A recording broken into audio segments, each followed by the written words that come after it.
and welcome back to our series of lecture on the subject of contributor personality development program. I welcome you all back, and today we are going to understand our unit number 2, that is the contributor's identity. Me, Jamak Manikwadia, an assistant professor of mechanical department from Government Engineering College, Damman. So, to understand the identity or a contributor identity, let's understand first of all what is identity. Now, whenever an identity short of a word comes anywhere, what we generally prefer is an to give an our Aadhaar card or a election voting card or our driving license and so on. So whenever we provide this thing, it gives us a name and age and caste and religion and address and so on and on. So basically, this is what we know, that whenever some calls an identity, we genuinely prefer to give something. So it's somehow we know that it's a sort of an information. So what information does it provide? Let's see in the definitions of an identity. So identity is an essential aspect of who we are, consisting of our sense of self, gender, race, ethnicity, and religion. That means what is it is that it is that a sense of our selfness, that whether I'm a male or female, whether I belong from a caste of Hindu, Muslim, Sikh, Christian, Zoroastrian, whatever, the race, ethnicity, the religion. So it's an identity that actually locates us in the social world, that tells us that how do we affect ourselves, that how do we feel, how do we say, how do we think in our actual day-to-day life. So it's an identity is nothing short of a card that we provide, but it is self-awareness of ourselves, of our religion, of our understanding, of our affections, of our feelings, of our thinkings. So it's basically a something that will locate us. So in short, whenever the identity comes, it's not the card that shows your identity, but it's your own sense of way of living your life. You're presenting yourself shows and what kind of identity actually you have. So that is what the identity is all about. Now there are way more complicated definitions that we can put into show what identity is. But to understanding our purpose, this is enough for us.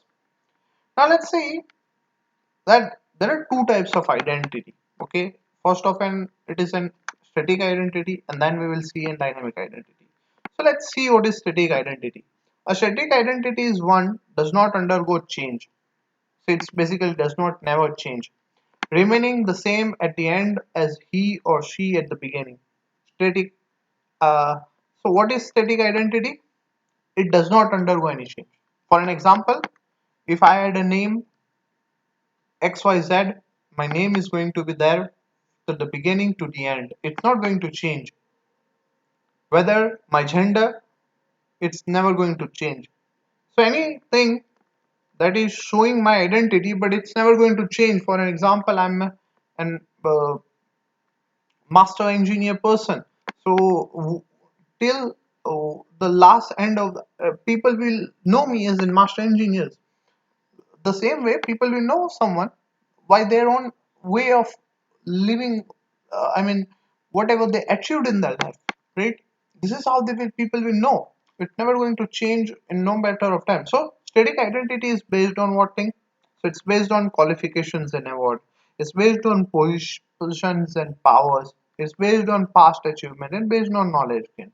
So this is the static identity. That means it's never going to change. Now let's see what is dynamic identity.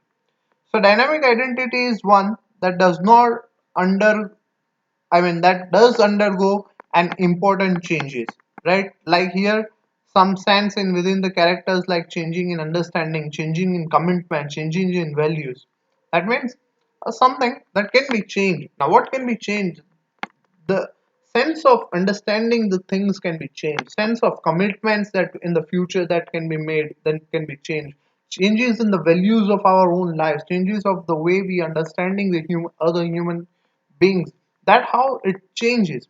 So dynamic identity is based on the most important thing in the life, that is how the difference I can make in the world, the responsibilities I carry, my future potential for contribution, my willingness to learn and grow.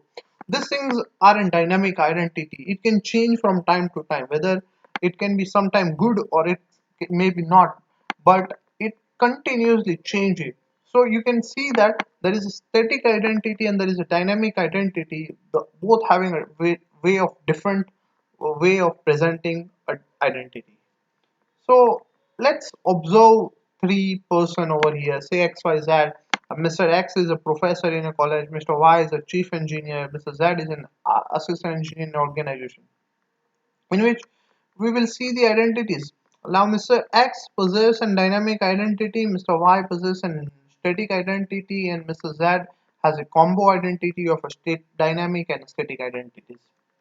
Now let's see Mr. X over here, which has and dynamic identity. So Mr. X is a professor in a college. So what a dynamic personality will have in his own identity? That he is a thermal engineer. That is his dynamic identity. You cannot change that. But yet never show off for his qualification. That is his dynamic identity. That means it have a thermal engineering and master engineer, but it is not showing to the others to for his qualifications, right? So show offing, so that is his dynamic. He choose to be, he can do that one also, he can show off to the others, but he is not doing that. Though being a part of government education system never runs away from his responsibility towards students. Though he is a part of an education government engineer, that means government education system, he never runs from the responsibility. He always respond to the students, he always supports the student, guides the student, understand the students, have a conversations with the student, always eager to utilize his knowledge for a new creation. uh, the dynamic person will always try to learn new, try to find something new, not like a static identity that always whatever he knew he's enough for that and he does not want to learn very much new. Then a very frank to every students and staff member, encourages them for their work. He's very frank to the others. He's also encouraging them. He's not letting anyone down even in the worst time. So he's showing how dynamic he is. Every day to learn from anyone. He is learning from everyone, whether it is a student or his own seniors. He wants to learn every time in the future. So this is how and Mr. X, who is in a dynamic identity, reacts. Now let's see Mr. Y, that is having a static identity. He's a chief engineer. Let's see what he's having. Got his job after convincing for Shining Star results in college. How he got the job? He got the job by showing the Shining Star medals that he possessed in the college. For a failure of some pending work or fault, he blames his junior, thus run away from his responsibility. That means if he fails, he run away and he show the faults on the junior. He has limited his knowledge for a specific task given to complete it by the organization, never thinks to bring some useful change. Like he is very much uh, like bonded to the given work. He never thinks so much. He never use his mind to change something. Not much frank to his subordinates and often gets angry for their fault. Even he's not understanding or coordinating with other guys with him, whether it's a junior or senior. He's not subordinated. It's frank and mostly get angry for any kind of faults. He thinks he has every kind of knowledge more than his juniors. He thinks that whatever the juniors are coming, they does not matter. Whatever he knows, it's the only thing that matters.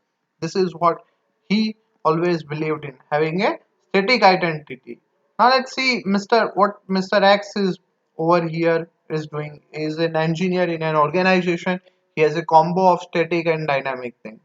Now got his job with his result as well as knowledge in appropriate field. He got a job with a knowledge in his appropriate field. Perform his work on time with interest, but no interest in anything else. He do his job at a time with some interest, but not interest in doing something else. He gained enough knowledge for a job he has been given. Frank to only those sovereign who are his friends. Okay, so he does not care about who is not his friend. he all want to do is support the one who is his friend. So his combinations of an thing, having a dynamic identity as well as an static identity. So what comes the contribution? That contributor's image of self is not defined by the qualification achievement, by power or position, not by his and her glory. Rather than he is someone who has the capability to make a difference in the world, focuses on the responsibility, sees oneself in terms of his and her future. What he or she can accomplish in the future, sees oneself as an learner.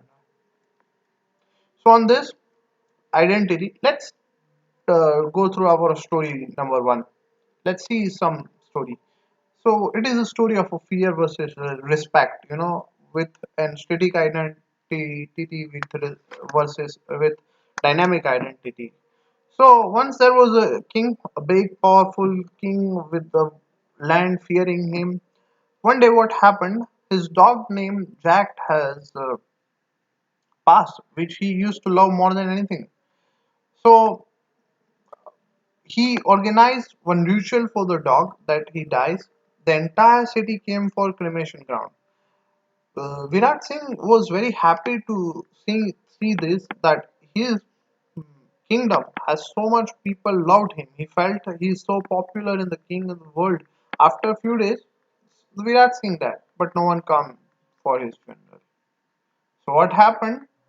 Basically, no one had come for the dog funeral, but they come because they fear him. So once after he's gone, no one come to even visit the funeral. So what does the moral comes in? That respect is something you have to earn. That is a dynamic identity. You cannot force it onto others to respect you. There is a thin line between fear and respect. Every one of us should understand it and do necessary corrections in our personalities. So if you are a static identity, if you are having a static identity that you are so much onto something, you are very anger, you are not coordinating, then you have to understand that only it is a matter of time when they will stop doing this. So you have to be very uh, in dynamic identity, that you can change your personality in a right way. Now let's see a story number two, a man with a lamp. This is one of my favorite. uh, you can see there is a man with a lamp. So there is one old man carrying the lamp with him. He was carrying a lamp with him because it was a night. Some youngster came across him and found that he is blind, yet he carries a lamp and make a fun of him. So what happened, that when a blind man take a lamp and go outside, some youngster come across him, and because they know that he is blind, they make fun of him. That is very bad. So the blind man replied, "Yes, unfortunately, I am blind. Yes, I am blind. I cannot see anything, but a light lamp which I am carrying is for the people like you who can see me. You may not see the blind man coming and end up pushing me." So he is not carrying this lamp for himself, but he is carrying the lamp for the other people, so that other people can see him and not crash into him, and so that he can push away. So what is the moral of the story? That we should think before judging others. Always be polite and learn to so things from others' point of view. Okay, so you have to think from others' point of view also. You don't have to be very much onto your thinking only itself. Okay, so this is what an contributor identity is all about. In the lecture number 4, we will see the exploration and applications of a dynamic identity or an identity. So we will understand what identity you supposed to have. So thank you so much, and uh, take care. See you in the next lecture.